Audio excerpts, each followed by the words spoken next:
When people walk away from you, they should have a positive sensory experience. You don't stink, and you don't leave a bitter taste in their mouth, right? It was pleasant to be with you because Jesus is in you. That's what Paul is getting at here. And know how to answer everyone. Notice also what he says, or doesn't say. He doesn't say, know how to go debate everybody. Know how to weave into every single conversation the 4 spiritual laws. Know how to manipulate. He doesn't say any of that. He says, know how to respond.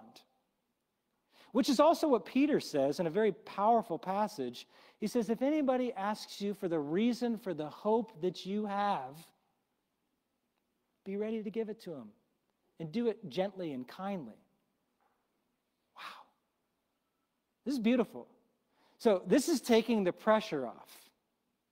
You don't have to be an evangelist, a church planter, a missionary, a preacher. Live well. Leave a good impression for Jesus. And if people ask you, give a reason for your hope. It's not that hard. It's not that hard to live for Jesus in public. It really isn't. To be pleasant. It really isn't. And it's different because we live in an argumentative age where the argumentative script is everywhere. So what Paul is saying here is talk for God at the right times and right ways. First, the wrong time. You're in the grocery store.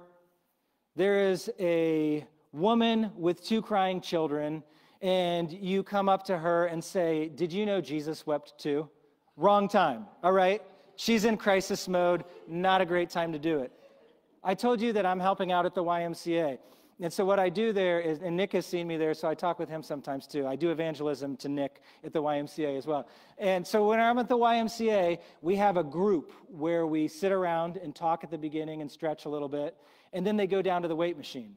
So the right time is not when a woman is on the ab press going like this, and I say, do you know that Jesus hung on the cross and that hurt really bad? The word for that is agonizing. Is that pain in your chest agonizing right now? That is not the right time.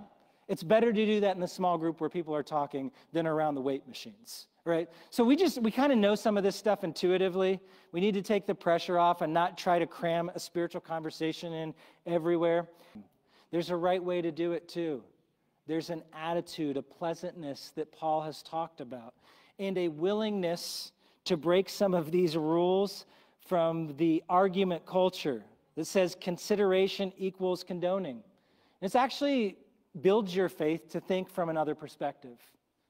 It actually does build your faith.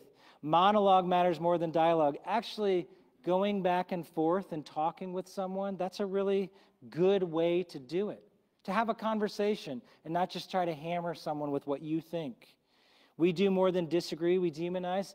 It's actually great to give dignity to people and let them share their thoughts and opinions and look for opportunities to share yours. In the very least, it's coming with the attitude that I'm willing to listen and to consider what you have to say before I just tell you exactly what I believe. That's the right way to do it, according to Paul. So we talk for God at the right times, and we talk for God in the right ways, and when we do that, it allows us to be winsome, and I think that's what God wants to work through. He wants to work through a winsome witness.